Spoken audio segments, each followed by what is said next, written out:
Florence, this is Good Morning PD on Live 95. Good morning. Welcome to Good... You did it again. I'm multitasking over here, man. I got 2 or 3 or 4 different things going on. Anyway, welcome back to Good Morning PD Live 95. Kind of an interesting take on from Dr. Huber on socialism and how prevalent it's become. I still believe a lot of the reason, Rev, is because capitalism is failing America. It's failing. It's failing America. It's failing the majority of Americans. I'm not saying capitalism doesn't work. The version of capitalism being in charge of the American economy today is failing the average American. I'll absolutely stand by that. We were going through some numbers earlier today. I want to go through some numbers real quick, and I want to do this again tomorrow morning. Because you really need to explain the context, because if capitalism was failing, I picture that as, products would stop moving to shelves. Well, let's just do this. It would bring the economy to a halt. According to the Bureau of Labor and Statistics, the economy's growing at less than 2% over the last 10 years. That's pretty much at a halt. I mean, that's pretty much at a standstill. The economy is not growing and has not grown for about 10 or 12 years. Trump can say it's the greatest economy in the history of mankind. Every revision has it somewhere closer to 2%. Now, certain sectors of the economy are doing well. Wall Street has done amazingly well. The financial institutions have done fairly well. Not quite as well as some believe. CEO world is okay. Bureaucrats are doing well. Healthcare, college administration, things the government has picked winners and losers in are doing very well. The average American is not doing well at all because capitalism has failed. Why is healthcare like it is? Crony capitalism. Why is college, higher education like it is? Crony capitalism. These aren't capital markets. These aren't free markets. Higher education is not a free market. It's a scam. Healthcare in America today is not a free market. It's a scam. CEO pay is a scam. It's all about shareholder driven. Okay, let's do some math. If the economy's so good, let's just do this real quick. 50% of American workers make less than $30,000 a year. 35% make less than $20,000 a year. Ask them how capitalism's working out. The average salary per the U.S. Bureau of Labor Statistics, the median salary, that's not the average. The average is much less, but I wanted to be fair. $46,800.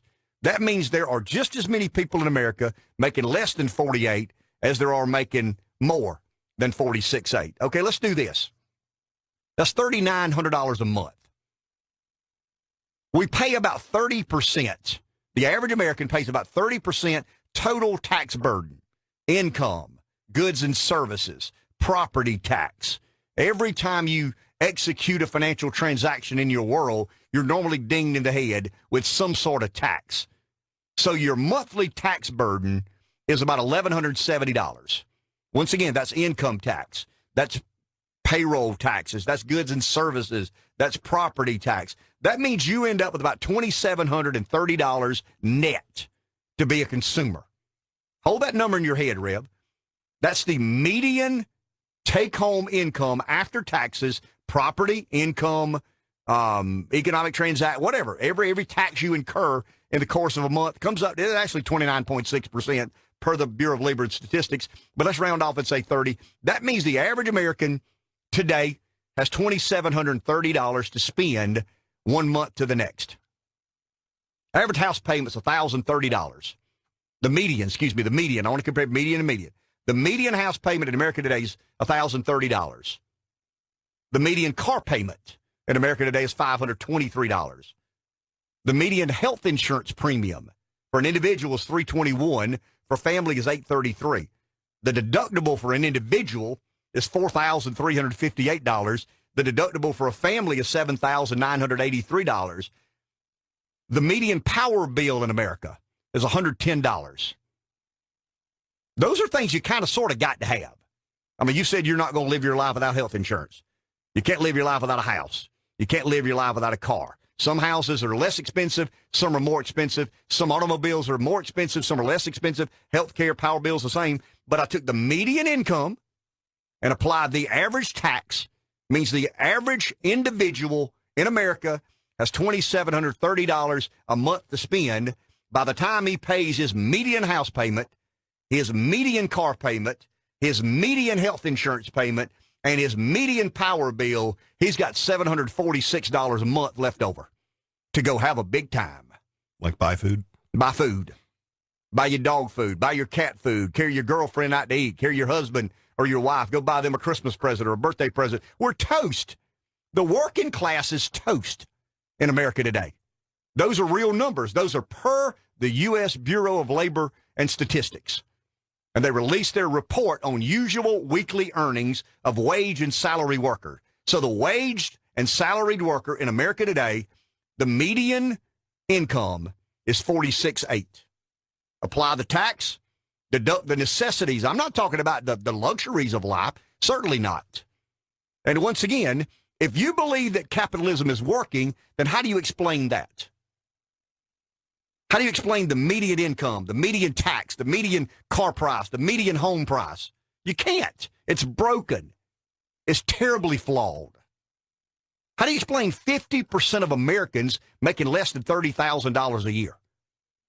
I mean, if capitalism is working, how do you explain that? You can't. I can tell you that taxes are too high and health insurance is too high. And the house is too high. You know why? Because we've had this infusion of credit.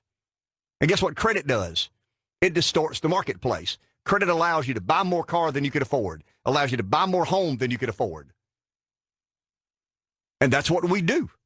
We're on a party bus that is going to crash. We just don't want to get off. We just figure out a way to keep hanging on. The person making $46,800 is living a good life. Why? Because they're running a $20,000 credit bill or a $10,000 credit bill or got 2 home equity loans. That's kind of who we become. That's where we are. Capitalism in America today is broken. It's not working for the average American. And people think I'm anti-capitalist when I say that, and I'm embracing socialism when I say that. No. The shareholder version of capitalism that is prevalent in America today, pervasive in America today, is broken. If you're a financial mind on Wall Street, you're doing quite well, my friend, because the activist Fed has helped you. The government bailed you out. You're loaning more money than you've ever loaned. You're constructing more financial deals than you ever. The upper crust are doing very, very well. But the rank and file wage and salaried worker in America today is getting his butt handed to him. And I just gave you a pretty close description of how much money the average consumer. Alec, you're a young guy trying to make your way. You complain about money because you talk about, things cost too much and you got this much money set aside. Does that number surprise you very much? No. Okay. There's very little left over. Very little. Okay. That's the average American worker. There is very little joy in the average American worker's life today. I'm not saying you got to be miserable. I'm not saying that we need people to be wealthy. But in 2016, when 35% of American workers make less than $20,000 a year, $25,000, something's wrong with that. Something's terribly broken about that. When 1% of Americans own, 79.8, when 20% own 80% of America's wealth and 1% own about 60%, something's wrong there. I mean, there's too much disparity, and we got to address it. And the Democrats believe socialism is the answer. I don't. But the Republicans have to figure out a way to make capitalism work better for everybody.